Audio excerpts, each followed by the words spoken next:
Sir आता छोटे-छोटे flats निघालेत. नॉट छोटे मतलब हां. फ्लॅट्स. हो, सो हो. मग 1 बीएचके असो, 2 बीएचके असो किंवा बाकी असो. हो. तर त्या छोट्या फ्लॅट्समध्ये किंवा 1 आरके किंवा स्टुडिओ अपार्टमेंट असू दे. हो. पण त्याच्यामध्ये मग आपण वास्तू कसं मॅनेज करू शकतो? आहेत छोट्या-छोट्या रेमेडीज आहेत मग. पहिली गोष्ट तर बेसिक एक general to some extent plan B तरी कमीत कमी. प्लॅन बी सॅटिस्फाय करणारा तरी ती वास्तू असायला पाहिजे. जसं मी सांगितलं, की बुवा त्या फ्लॅटचा नंबर काय आहे? तो हं, तुमच्या बर्थ चार्टशी सुसंगत आहे का?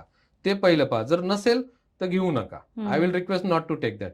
आणि वास्तू महत्वाचं ईशान्य कोपरा दूषित आहे का? हे हं, पहा.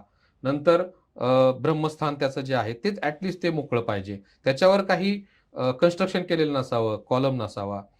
आणि मग बाकीचं. मग साऊथकडनं काही व्हेंटिलेशन येतंय, खिडक्या वगैरे आहेत.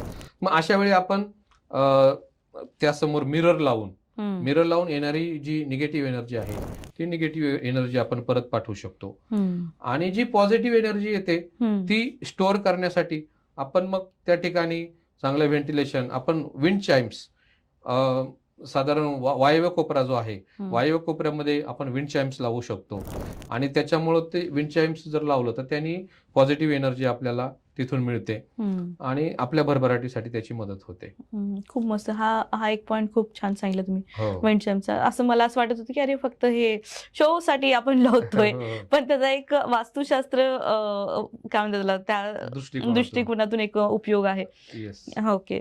सर लोकांमध्ये न्यूमरॉलॉजी आणि वास्तुशास्त्र यामध्ये काही गैरसमज आहेत. तर ते कुठले-कुठले आहेत? होय. पहिला गैरसमज असा आहे मॅडम, की जो माझा जन्म डेट आहे, म्हणजे ज्या तारखेला माझा जन्म झाला, ती जी तारीख आहे हं, आणि त्याची जी काही एंड बेरीज येते, तो माझा शुभ क्रमांक आहे. एक्झाम्पल एखाद्याचा जन्म 26 तारखेला झाला किंवा 17 तारखेला झाला, तर त्याचा मूलांक हा 8 होतो. हं, मग त्या व्यक्तीला वाटतं, की 8 नंबर हा माझा शुभ क्रमांक आहे. हं, एखाद्याचा जन्म 22 तारखेला झाला, तर टोटल बेरीज 4 येते. मग त्याला वाटतं 4 नंबर हा माझा शुभ क्रमांक आहे, हं, शुभ अंक आहे. तर तसं नसतं ते. प्रत्येक नंबरचे काही फ्रेंडली नंबर्स आहेत आणि ते ठरलेलं आहे. हं, त्याचा एक चार्टच आहे. हं, हं, तो त्या चार्टनुसार जर आपण फॉलो करायला हवं हं, हं. आणि म्हणजे एक अझम्पशन न करता बरोबर. आपण प्रॉपर गाईडन्स घेऊन हं, आपले शुभ नंबर्स कोणते ते आपण डिसाईड करायला हवं. बरोबर. हे एक. दुसरं बऱ्याचदा वास्तुशास्त्राच्या बाबतीत पहिला गैरसमज आहे, की वास्तुशास्त्र हे एक अंधश्रद्धा आहे, एक थोतांड आहे.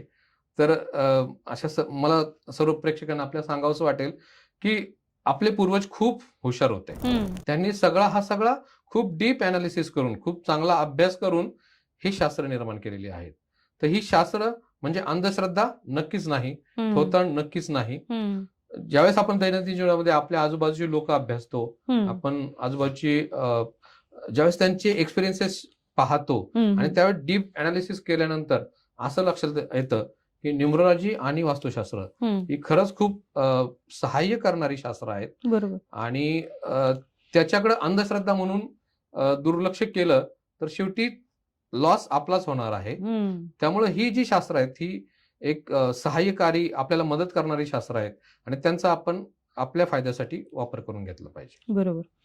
सर एखादा व्यक्ती असतो ना, जो फक्त सायन्सवर विश्वास ठेवतो, पण न्यूमरॉलॉजी आणि वास्तूवर नाही विश्वास ठेवत. हो, तर हो. त्यांनी जर खरंच न्यूमरॉलॉजी करून घेतलं, तर फायदा होतो का तशा लोकांना? हो.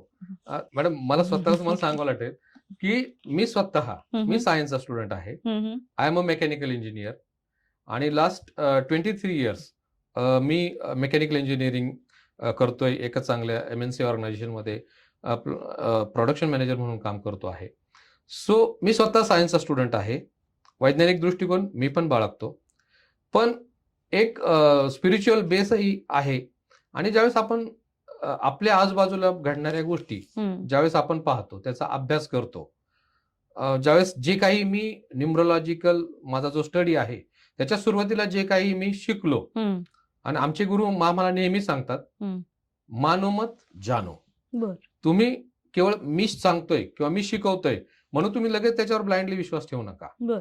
मी जे काही शिकवतोय त्याचा तुम्ही अभ्यास करा. हं, मग मी सुरुवातीची 1-2 वर्ष मी स्वतः कन्सल्टन्सी द्यायला सुरुवात केलीच नाही. मी पहिला अभ्यास केला, हं, की आपण जे शिकलोय ते खरंच तसं वर्क होतंय का? हं, आणि त्यानंतर ज्यावेळेस मी ते एक्सपिरियन्सेस एक्सपिरियन्स करत गेलो, मी ते ऑब्झर्व करत गेलो, अनेक बरेचशा स्टडी केले आमच्या सहकाऱ्यांचे, माझ्या पर्सनल फॅमिली मेंबरचे, आजूबाजूच्या लोकांचे, बरेचशा इव्हन काही जे आपले प्रसिद्ध नेते आहेत, विशेषतः आता नेम न्यूमरॉलॉजीवर ज्यावेळेस आपण डिस्कस करतो त्यावेळेस मी सांगतो.